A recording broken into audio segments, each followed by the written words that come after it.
Guys তো guys এই যে দেখা পাচ্ছেন দিদিরা আসছে বাতাসি থেকে।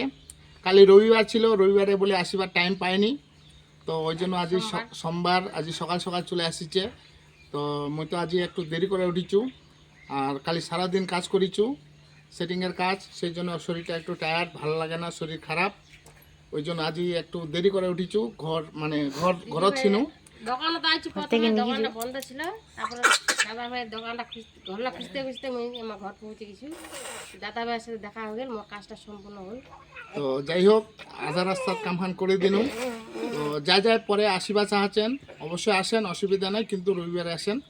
কারণ হচ্ছে রবিবার মই সকাল 11টা থেকে 3টা পর্যন্ত ফেসবুক সেটিংয়ের কাজ করেছু। আর অন্য দিন আসলে কিন্তু দোকান কোনো দিন বন্ধও পাওয়া পারেন। তো দিদিরা ভাগ্য খুব ভালো যে টোটোওয়ালারা চিনে ঘরলা, তো ঘর লিয়ে আনছে। যাই হোক সবাই একটু লাইক শেয়ার কমেন্ট করে দিবেন। Bye bye.